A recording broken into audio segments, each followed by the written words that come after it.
महमूना जाया कैंप सियालकोट, जो कि 12 से 18 किलोमीटर इंटरनेशनल बॉर्डर से दूर है। मैं एलओसी की बात नहीं कर रहा हूं, इंटरनेशनल बॉर्डर से, और हिजबुल मुजाहिदीन का अड्डा है, बहुत बड़ा कैंप है।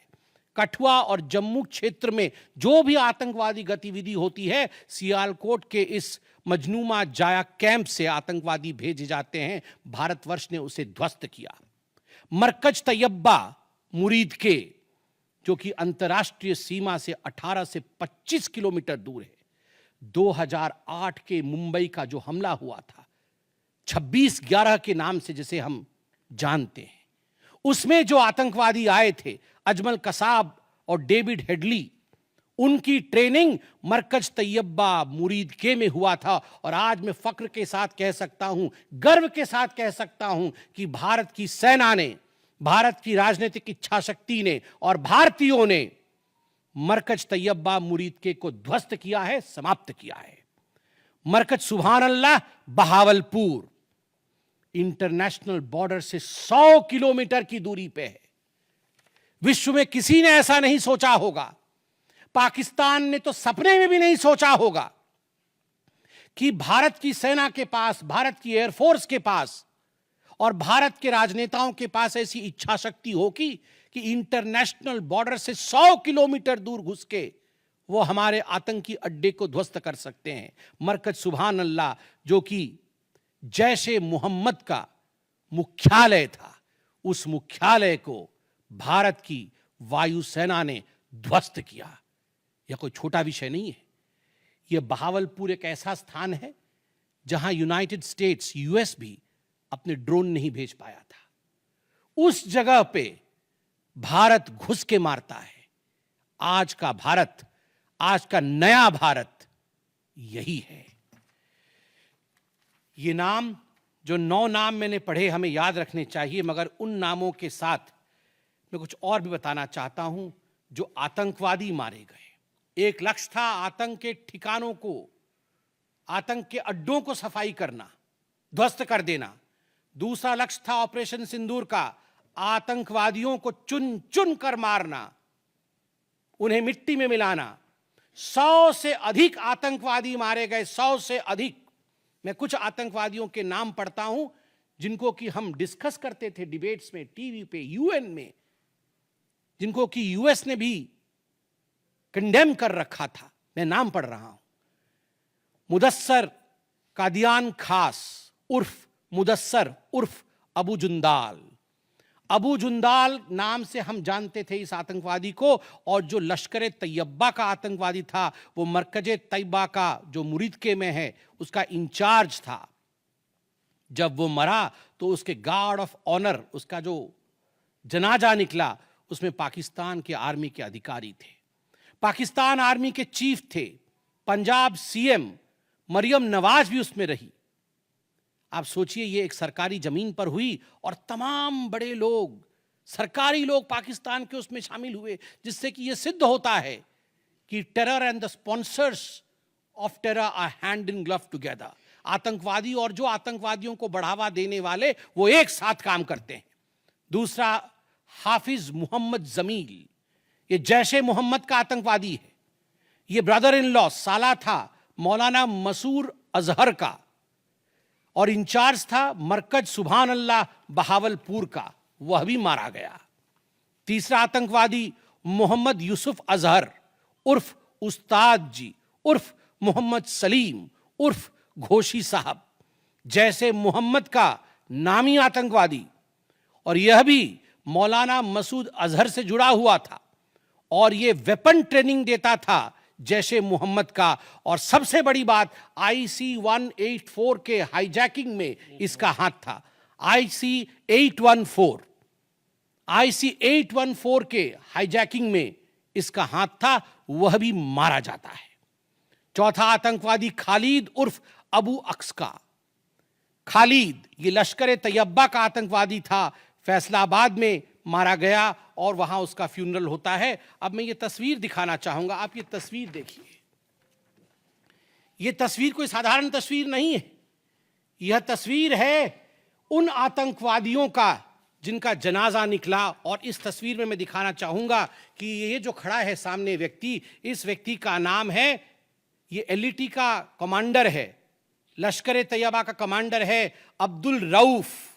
अब्दुल रऊफ जो खुद एक स्पेशली डेजिग्नेटेड ग्लोबल टेररिस्ट, जिसको यूएस के ट्रेजरी बेंच ने डेजिग्नेट कर रखा है, अमेरिका के ट्रेजरी बेंच ने इसे आतंकवादी घोषित कर रखा है, वह सामने खड़ा है जनाजे में।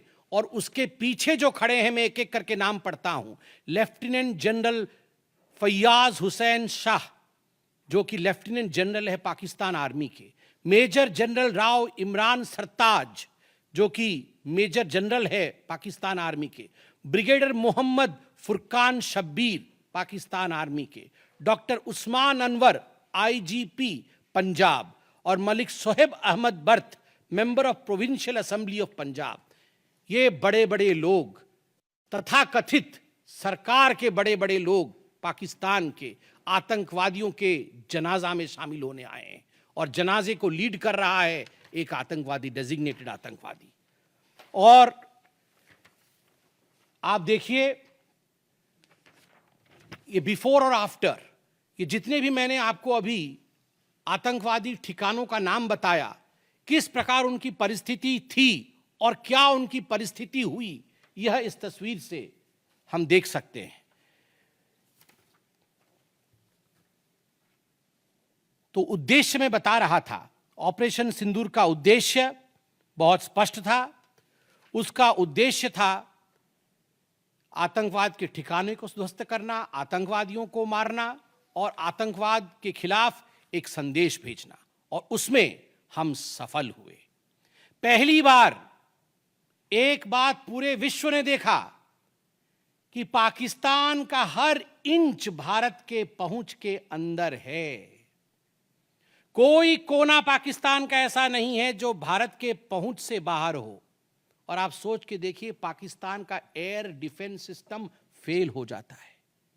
पाकिस्तान का एयर डिफेंस सिस्टम फेल हो जाता है जिस समय 6 और 7 के रात के बीच ये पूरी कार्यवाही हो रही थी। रफाल विमान द्वारा स्काल्प और हैमर मिसाइल्स के माध्यम से 23 मिनट के अंदर, 23 मिनट्स के अंदर एक विंडो था, जिस विंडो के अंदर ये 9 के 9 आतंकवादी ठिकाने उन्हें ध्वस्त कर दिए गए।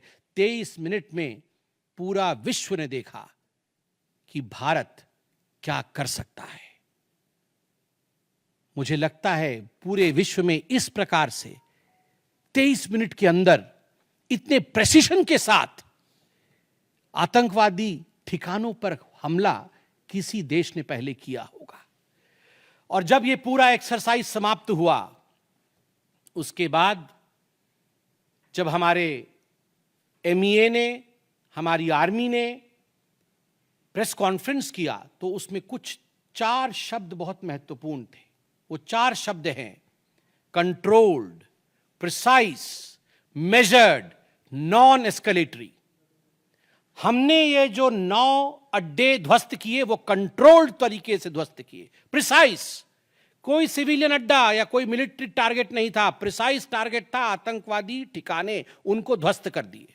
मेजर्ड, जितना ध्वस्त करना था उतना ध्वस्त किया, उसके अगल बगल के किसी स्ट्रक्चर को ध्वस्त नहीं किया। जहां आतंकवादी थे उनके ठिकाने में घुस के उनको मार के निकले। और नॉन एस्केलेटरी मतलब युद्ध को बढ़ाने वाला नहीं, नॉन एस्केलेटरी, क्योंकि the primary escalation was Pahalgam. जो मूल एस्केलेशन था वो 22 अप्रैल को पहलगाम में पाकिस्तान ने किया था। हमने रिएक्ट किया नॉन एस्केलेटरी। ये 4 शब्द अपने आप को परिभाषित करते हैं कि ऑपरेशन सिंदूर का लक्ष्य क्या था। ऑपरेशन सिंदूर का जो लक्ष्य था, ऑपरेशन सिंदूर ने उसे 100% पूर्ण किया, 100% पूर्ण किया। इसलिए आज हिंदुस्तान, भारतवर्ष गर्व के साथ कह सकता है कि ऑपरेशन सिंदूर एक ऐसा ऑपरेशन था जो 100% सक्सेसफुल था। और जितने हमारे जाबाज पायलट्स गए थे राफेल के साथ, उतने लौट के आए और आतंकवादी ठिकानों को ध्वस्त करके आए। और किसी सिविलियन को नहीं मारा, किसी मिलिट्री बेस को नहीं मारा।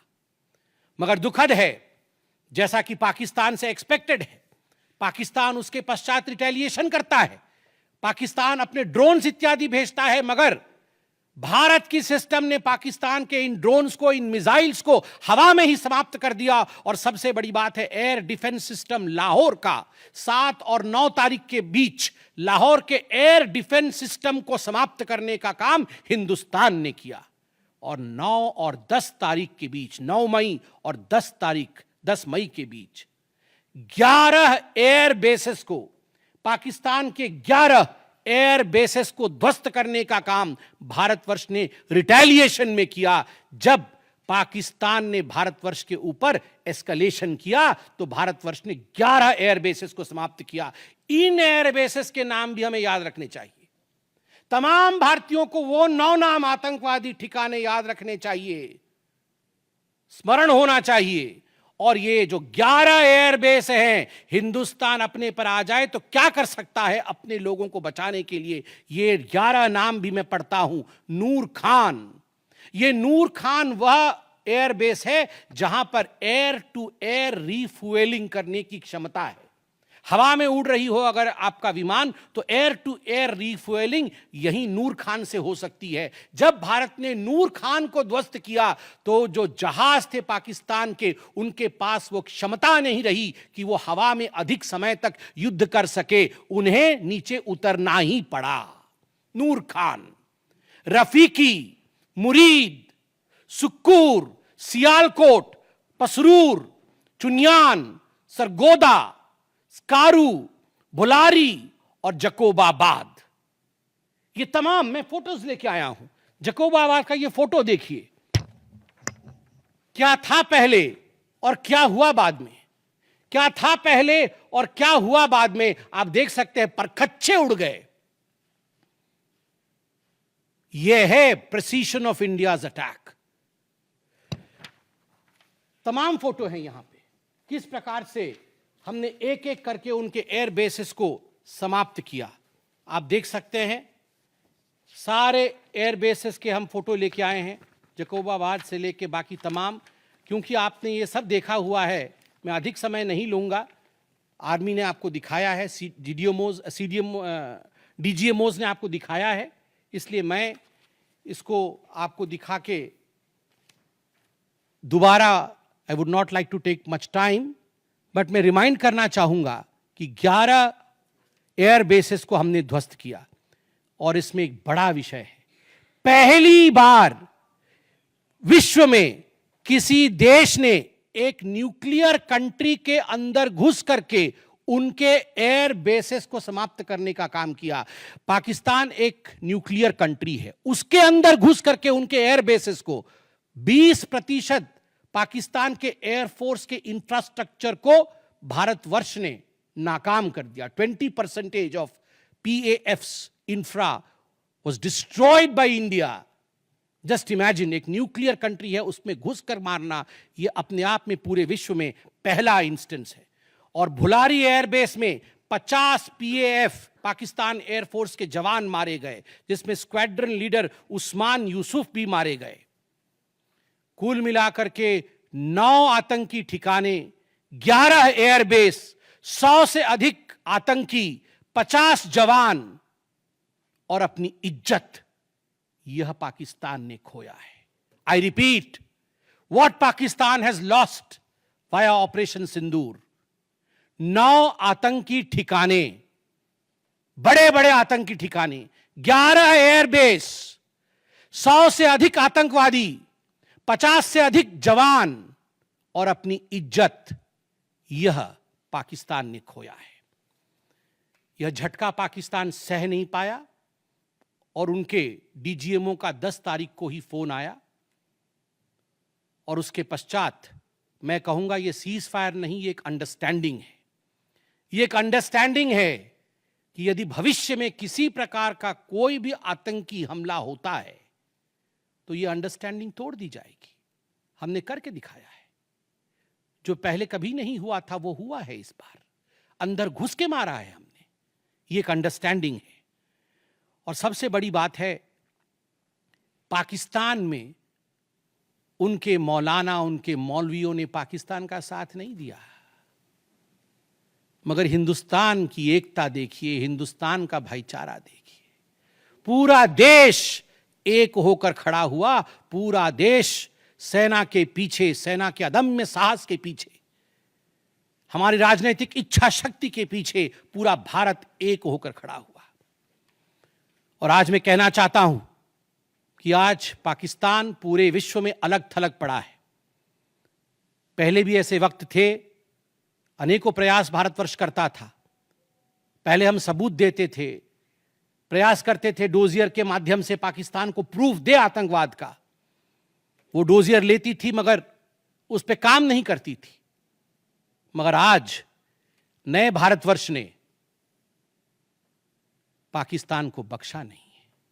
आतंकवाद के खिलाफ एक निर्णायक लड़ाई हुई है और प्रधानमंत्री जी ने स्पष्ट कहा है, वहां से यदि गोली आती है तो यहां से गोला जाएगा।